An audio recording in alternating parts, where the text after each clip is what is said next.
Hey les parents, vous avez besoin de vacances cet été? Ben j'ai des petites nouvelles pour vous autres. Vos enfants aussi ont besoin de vacances.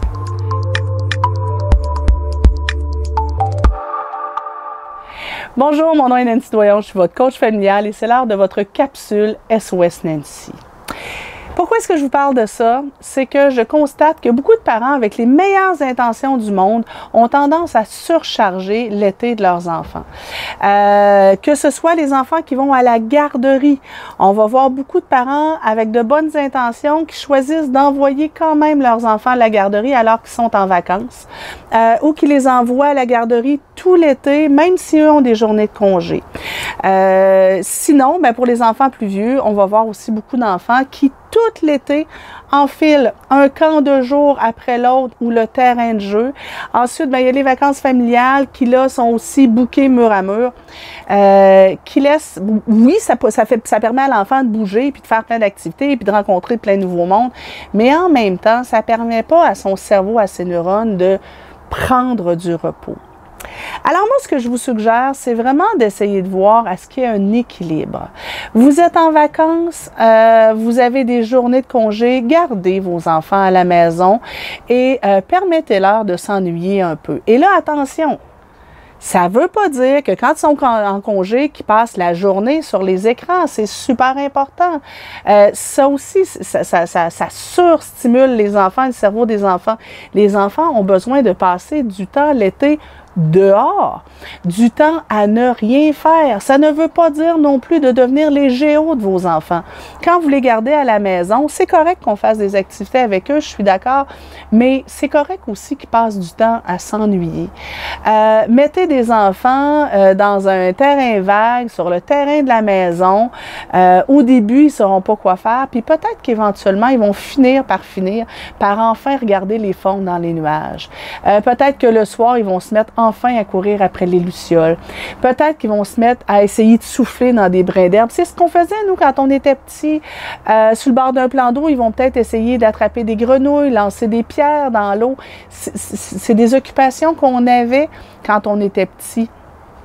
Donc, il faut laisser les enfants s'ennuyer cet été. L'idée est toujours de trouver une espèce d'équilibre. Vous avez des tout-petits à la maison, ben c'est pas vrai qu'ils sont toujours mieux à la garderie. La garderie, c'est un boulot pour eux. C'est extrêmement stimulant. Il y a beaucoup d'enfants. Ils sont obligés de partager l'adulte avec 4, 5, 6 autres enfants. Il y a souvent beaucoup d'activités.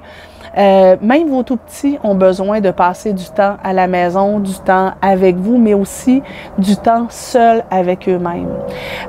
S'ennuyer, ça permet aux enfants de développer leur créativité. Ça leur permet aussi d'apprendre à se centrer sur eux. Ça leur apprend à ne rien faire.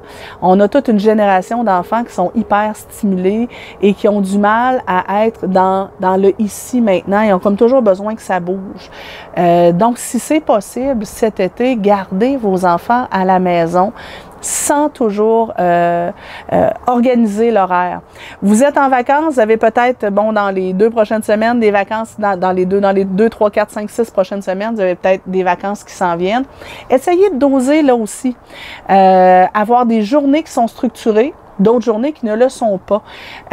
Quand vous êtes installé, je sais pas moi, en camping sur le bord de la plage ou tout simplement à la maison avec un bon roman et que vous laissez vos enfants jouer tout seuls, vous leur permettez d'apprendre plein de choses. Donc, on va essayer de doser un peu. Oui, on anime, mais pas toujours. Oui, on passe du temps avec eux, mais sans se transformer en géo. Faites attention aussi à... c'est sûr que les enfants vont vous solliciter. Les enfants ont du mal à apprendre à jouer seuls parce qu'ils ne sont pas habitués à ça. Mais faites attention à ne pas devenir le jouet principal de votre enfant. Ce n'est pas votre rôle d'être toujours en train de l'animer. Fait que laissez vos enfants aussi jouer avec d'autres enfants et pendant les vacances, pendant les jours de congé, amenez vos enfants aussi à devoir s'adapter à vos besoins, à vous. Vous avez besoin de temps de tranquillité, alors ça se peut que vous ne soyez pas toujours disponible. Ça se peut aussi que pendant les vacances, il y a un musée que vous avez envie de voir et que les enfants, ben, ça les ennuie, ils n'aiment pas ça. Ben, c'est bien correct. on va y aller quand même. Parce que mes besoins ou mes désirs à moi, ben, ils valent pas nécessairement moins cher que ceux des enfants. C'est important que les enfants apprennent à s'adapter à vos besoins à vous, parce que ça va aussi leur permettre d'apprendre à s'adapter aux besoins des gens qui les entourent. Donc, dans cette capsule-ci, ce que je voudrais que vous reteniez, quand c'est possible, je sais que c'est pas possible pour tout le monde, mais quand c'est possible, gardez vos enfants à la maison avec vous aussi souvent que c'est possible. Évitez autant que possible de les envoyer toujours à la garderie ou au terrain de jeu. Donc, prendre des journées de congé à la maison, à ne rien faire. Pour les vacances, pour les week-ends, évitez de surcharger les temps de pause de 12 000 activités. Essayez d'avoir une alternance entre, oui, des activités, mais aussi des moments où on ne fait rien. Et troisièmement, l'importance de se respecter aussi soi et de se garder du temps pour soi et de laisser les enfants s'ennuyer. Passer du temps seul avec eux-mêmes ou avec d'autres enfants où on ne les anime pas et où on n'est pas nécessairement disponible à eux. Sur ce, passez un excellent été.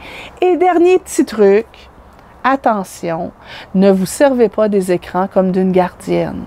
C'est hyper important qu'on limite le temps passé devant les écrans, même pendant l'été.